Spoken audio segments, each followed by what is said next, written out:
Hey everyone, today I'm here to interview the founder of Liquihash, Nick Campisi. And today he's going to teach us all about his company and what it does and where it came from. So we're just going to dive right in. So first question, what is Liquihash? So Liquihash is a Bitcoin mining company. We're focusing on the monetization of undervalued or underutilized energy sources. We're aiming to develop projects that help grid resiliency and ultimately have less wasted energy that's not being utilized for a good.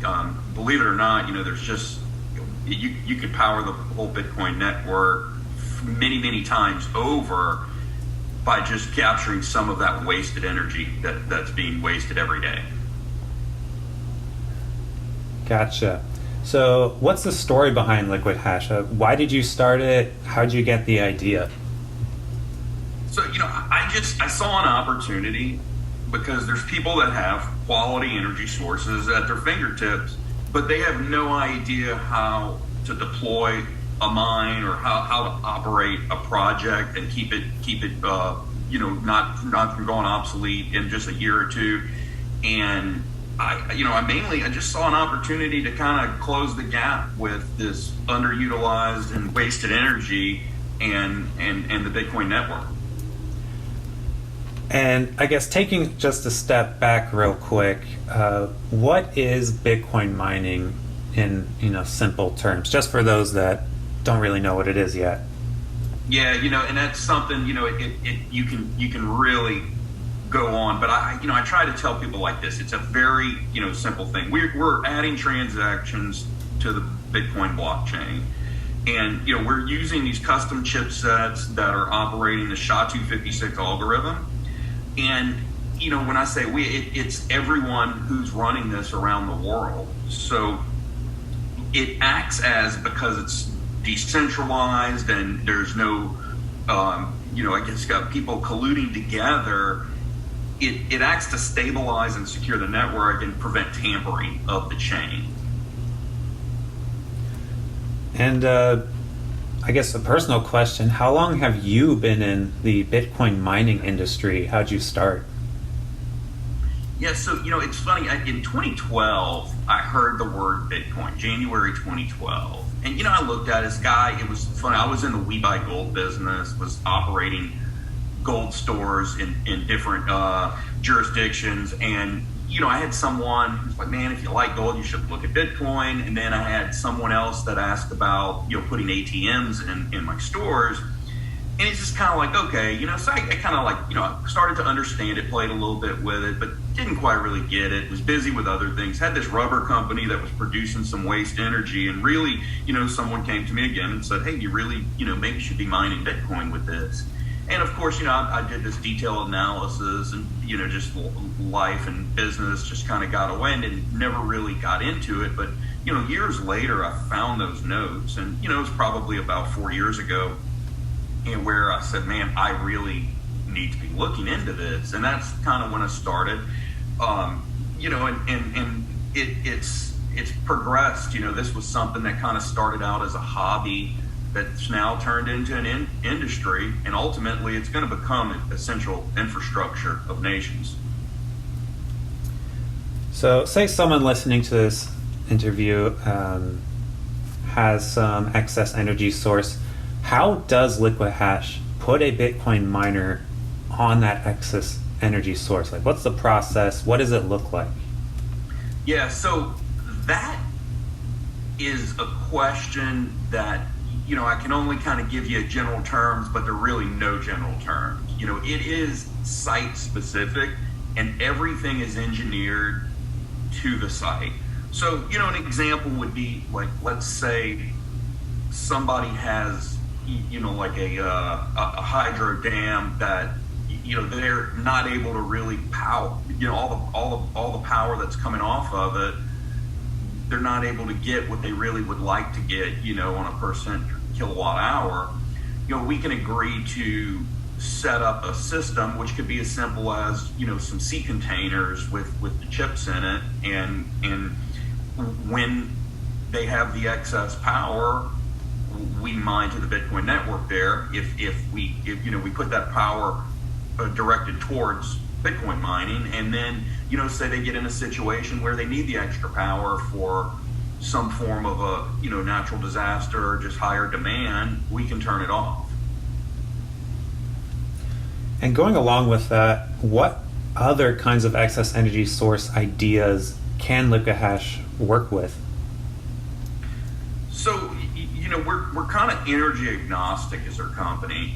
It's not a it's almost anything that as a source, whether it's consistent or not, there's probably a way that we can engineer around it. So I gave the example of the hydro dam to start, but even a really kind of a crazy idea that's happening right now. But you think about a wind farm. You go out and you build out this wind farm, and you can sell the power when the wind's blowing, but sometimes maybe it's blowing too much and it's making too much power, and too much power is a problem. So we get into these situations where in like West Texas, where you go into these negative power prices.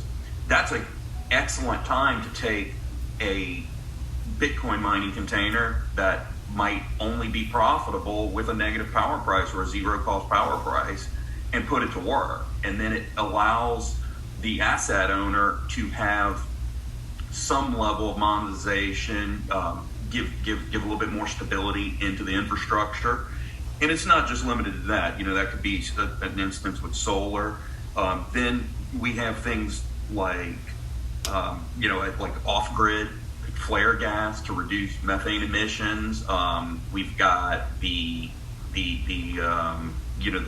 get the areas where you can only flare so much gas. You have to buy, like a mitigation credit. Bitcoin, you could take that, push it through a generator, and recap some of that cost. Stranded assets that really have no other way to get into a grid. Nuclear, you going off the back and acting as a load balance. Where it's saying, hey, we need this 20 to 50 megawatts in case we have a problem, but we don't need it every day. And so perhaps maybe 80 to 95% of the time, you could have an operating Bitcoin mine that would allow you to get some kind of base load monetization, and then within a minute can all be powered down and used to the people who really need it. So, if you kind of catch what I'm saying here, Bitcoin mining is really the buyer of first and last resort in the energy world.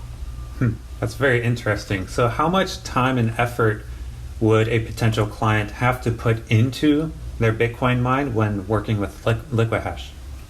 Riley, it's really as much as they want. We've got people that we work with who it's everything from, we sign contracts, provide them with, confidence and insurance that everything is going to happen. And that's all they want. They just kind of, in a sense, are either, selling us power, or maybe they're just saying, look, you do everything, you fork over the money. And, obviously in those cases, the lion's share of the upside lies with us, but we're also taking the lion's share of the risk. And so there's also the cases where someone may say, look, I believe in this, I understand it, I've watched it for a while, and we do have some capital where we can go out and build out a system for them, and they would then take the lion's share to all of it. And so it's really up to the customer as what level of involvement do they want in the project. Gotcha. So after the project gets started and is running at full steam ahead, how does a potential client get paid through this arrangement? Yeah, so on kind of the first example, there can be anything from just simply us writing you a monthly check for your power, or leasing the space, or some form of a fee that's paid out. Then what most of the time would happen in most deals where customers are merely providing a source of power but not a full on operation that they're going to finance. It can be like a net revenue interest in the space where they're getting a portion of it. The more profitable it is, and there also is options where it can be leased. If there's certain regulations that you have to watch on actually the selling of power and whatnot, there's ways that we can lease a system where it's all internal for your own operation. And then in the ultimate would be it's like if we just put a system together for you, then and you want to manage it yourself, then ultimately you can just earn rewards in Bitcoin if you want. If you want us to manage it and just convert it to cash on a daily basis, we can do that as well too. Great. And going along with what you just said, I think potential clients might be wondering at this point, what's included in the starting and management process that Liquihash offers? Like, can this be a sit-back kind of investment, or does the investor have to be really involved? Once again, it's kind of back to that same question that I answered a couple ago. It's as much as they want. We can do everything. We can start out, we can develop and engineer it, and we can hand it to you at that point.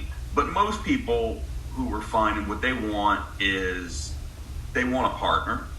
They want someone who, they're going to see this as a joint venture. They're going to see us local in the community out there with our people every day, keeping this thing running in tip-top shape in a safe manner, and being the partner that says, okay, now it's time maybe strategically that we should upgrade and put new equipment in.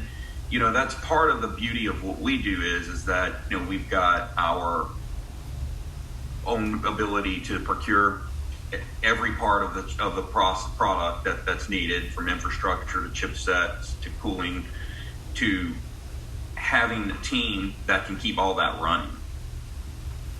Perfect.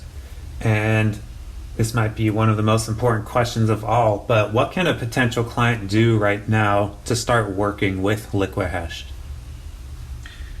I'll tell everyone this is, don't do what I did and waited years. Call us today. The best time to have started to do this was, about 10 years ago. The second best time is now.